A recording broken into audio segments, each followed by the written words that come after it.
Okay, alright. Update po tayo sa Kimpaw ganap for today, guys. Kimpaw tayo ganyan, guys, sa Kimpaw. Ayon dito sa ating mga legit na sources, guys, ay si Kim Chiu po ay napakaganda yung kanyang performance.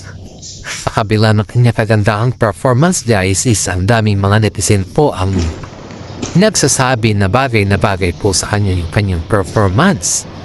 Aba, itong si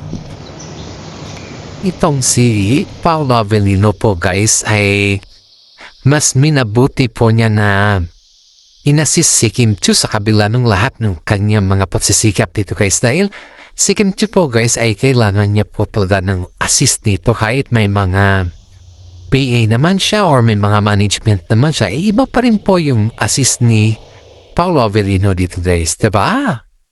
Ang sweet naman ni Pao, ba? Tong si Pao na to ay maraming mga netizen po ang umahanga sa kanya. Dahil, ayon nga sa kanya ay first time daw niyang ginawa or yung bang ginagawa niya kay Kim Chiu, yung ginagawa niya kay Kim Chiu, guys, ay first time daw niya itong ginagawa sa lahat ng mga naging katambal niya. So, ano yung kwan nyo dito, guys? Ano yung comment nyo dito? Kasi parang pakiramdam kasi ng mga ibang fans, guys, ay napaka-special ni Kim Chiu sa kanya kasi lahat daw ng mga ginagawa niya kay Kim Chiu ay first time daw niya. Haba si Paolo, maka first time sa lahat. Napakaswerte naman ni Kim, guys. Hindi naman natin in-expect, guys, na makaroon ng tabalan ng ganyan kundi dahil sa atin ng mga fans po nila, diba? Ay ang laking pasasalamat po ni Kim Chiu, guys, sa si Paolo Avellino dahil sa atin na fans po nila na mga loyalista na Kimpaw fans, mga supporters nila, ay nagkaroon po sila ng tabalan na ganito na halos lahat ng mga netizen po ay naging sa kanila or naghihintay sa kanilang click factor. Kaya nga dito, guys, ayon dito sa ating legit na sources ay kaya pala hindi pa nila inaamin sa publiko, guys, kasi gusto nila na abangan pa natin yung kanilang mga kilib moment. At bago natin na ipapatuloy yung ating mga updates ay gusto ko lamang po i-shout out yung mga senior citizen dyan na nanonood sa atin palagi, na sumusubaybay sa ating mga updates sa Kimpaw. At hindi lamang po yan, guys, ay sinishare din po nila yung ating mga updates kasi alam ko, guys, pag mga senior citizen po dyan, guys, na sila po yung paborito ng Kimpaw, lalo na po yung mga nasa ibang bansa at yung nandito din sa Pilipinas, guys. Alam kong hindi po kayo yung tao na kumbaga is selfies sa panonood sa ating update. Maraming salamat sa inyo sa support ninyo, guys, lalo na yung mga senior citizen. Sinashout out ko po yung mga senior, guys, dahil ganyan din po yung aking nanay. Paborito din po niya yung ang Kimpaw, kaya palagi ko po sinashout out ang mga senior citizen para sa ganun po, guys, is malaman din po nila na pinapahalagahan ko din po mga senior sa aking updates. Okay, alright? Patuloy po natin, guys, sa ito. Itong may blind items po tayo dito, guys.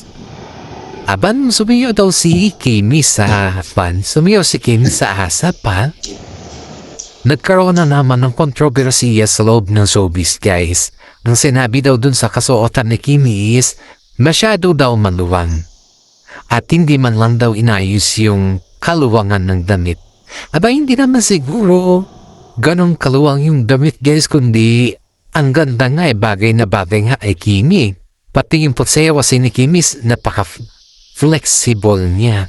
Kung tutuusin natin, guys, yung flexible ni Kimi niyan ay hindi naman lahat ng mga buzzers niyan ay sinasabi nila yung katotohanan.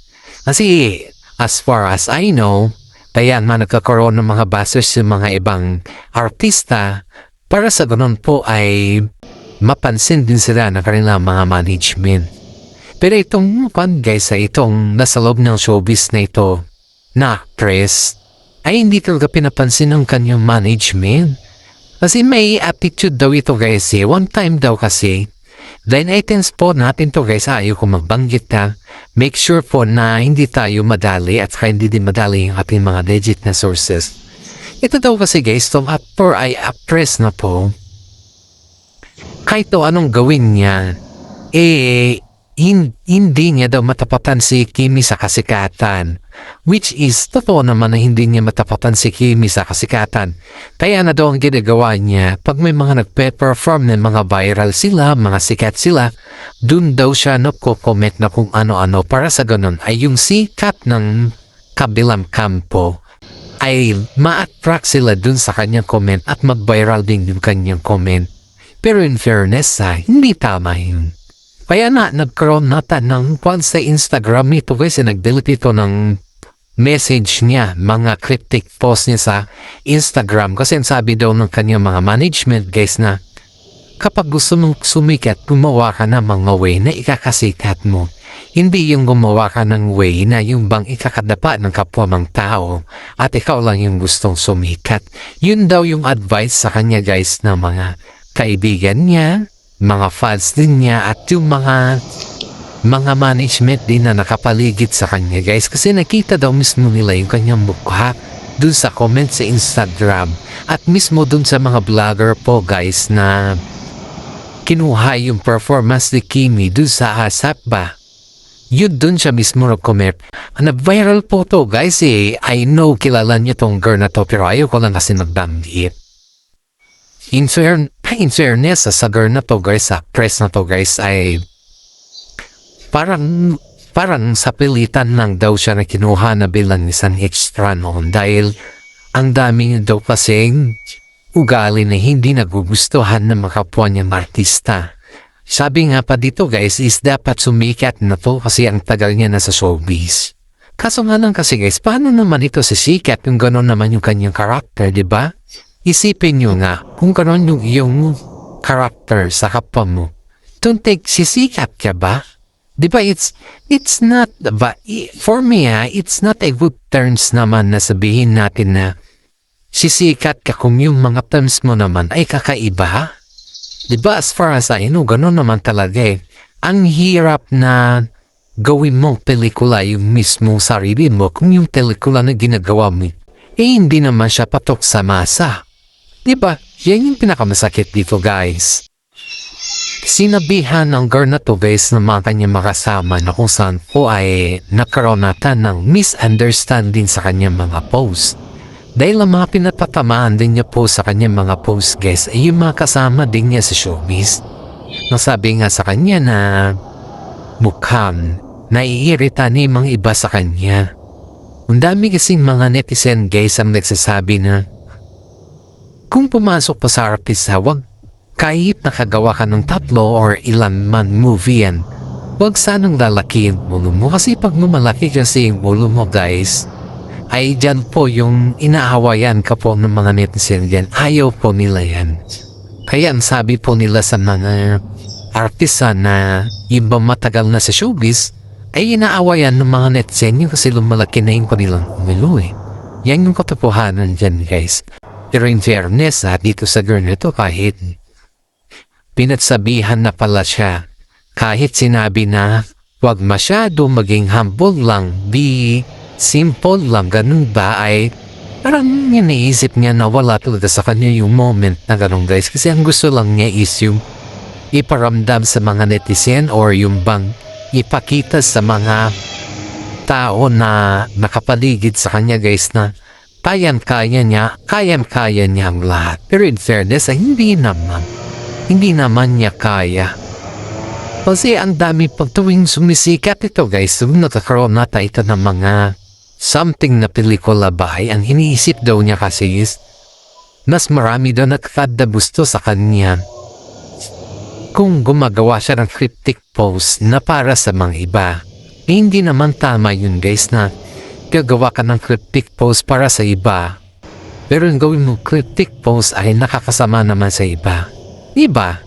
Kaya nga sabi ng mga netizen kay Kim Chiu na layo-layuan yun ito. Layo-layuan niya ang babaeng ito. Dahil wala itong may dunot sa kanya kundi puro na lang negatibo guys yung naibibigay ng babae ito kay Kim Chiu. Kahit nga sinabihan na si Kim Chu na hindi niya nalang papansin nitong actress na to dahil totoo naman guys na itong actress na to ay wala nalang ginawa kundi pambabas kay Kim Chu guys.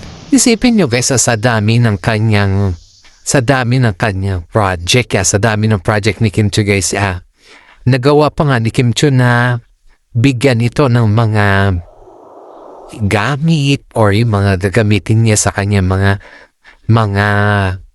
yung mga gamitin niya sa shooting, ganon, tapos sa mga performance niya, pag siya po nag-show.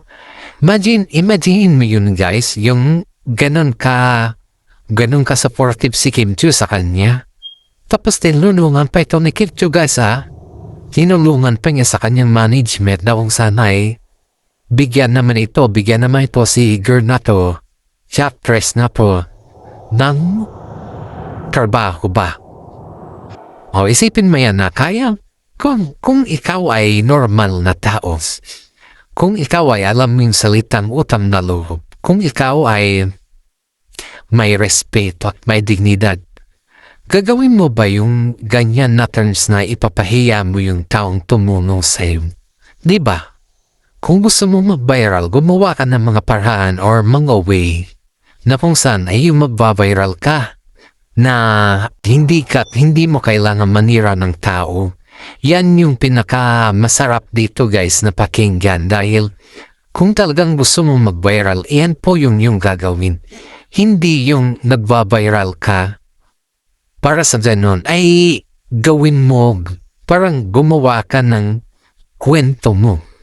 Hindi ganon. Dapat isipin mo pa rin yung gumawa ka ng kwento mo na ikakabuti mo at ikakabuti din ng mga fans at mga kapwa mong tao. Yan yung mga advices natin dito sa actress na to. And of course guys, hindi lamang po yan guys. Ito pa, di ba spotted sila Kim Chu at saka si mami ni Paolo Avellino sa beach? Nasanay kasi yung mami ni Paolo kay Kim Chu na kasama every time na nagbabakasyon or nangungumusta yung mami ni Paolo kila Kim Chu ay always na nandyan si Kim Chu sa kanya. Sinabihan daw niya ito na napakasungit daw ni Kim Chu. Napag-arrogante daw. Imagine that guys. Yung taong tinulungan mo, siya pa yung gagawa ng way para madapa ka ba? Syempre hindi naman siguro tama yan. Ang hirap naman na sabihin natin na ganyan yung ating gagawin. Kung yung katunayan naman, hirap naman tayo, di ba? Yan yung pinakamasarap dito guys na pakiramdam na kahit ang dami ng nambabasiyo, kahit sino pa yung nambabasayo, ay chill up pa rin po si Kim Chu sa kanya.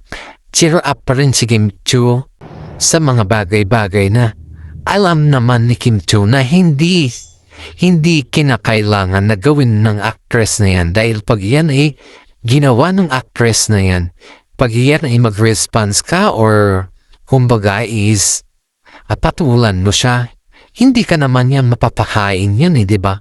Ang mga buzzers guys hindi ka nila mapapakain. Yan po yung palagi natin tatandaan guys kasi may mga tao talaga na sadyang nagpapapansin sa showbiz ba at isa na yung actress na yan. In fairness kay Paolo Avellino, binas na nito ng actress kasi sinabi din sa kanya na sobra daw inggit ni Paolo Avellino kay Sian Lim kaya nagkaroon daw ng Kimpaw at inagaw daw ni Paolo Avellino si Kim Chu kay Sian Lim. Ang hirap no na sabihin mong inagaw, di po pwedeng si Sian Lim mang-iwan kay Kim Chu para sa kanyang sariling interest, di ba? Yun totoo na yun yung katotohanan dyan guys. Kaya wag naman po natin ipitin or wag naman po natin ibuntong hininga lahat kay Paolo Avellino kung bakit iniwan ni Kim Chu si Sian Lim dahil ang katotohanan naman talaga dyan ay si Sian Lim po yun ang iwan kay Kim Chu. Diba alam naman natin yung kwento kasi binag ko na yan noon pa. Alam natin yan, halos lahat alam natin ang kwento sa kanila. Kaya sabi nga dito kay Paolo Avellino ay buti na lang at May ganyan pa na karakter si Paolo na hindi niya pinapatulan yung mga taong nababas sa kanila kasi ayon din dito sa ating legit na sources kapag may mga nababasa doon na mga posts or mga bashers yung management nila Kim Pao ay agad daw ito sinasabi kila Paolo Avellino, agad daw sila para aware sila sa mga bashers at sinasabihan din sila na wag patulan kasi nakakasira yan sa career. Every time naman guys pag yung mga bashers kasi pinapatulan mo yan po ay masisira po yung career. Kaya nga po nag-isip ang mga management ng Kim Pao na kung saan ay sinabihan talaga yung dalawa. At nakinig naman sila Paolo Avellino at saka si Kim Chiu kaya yung kanilang career pa rin sana yun guys ay talagang lumalawak.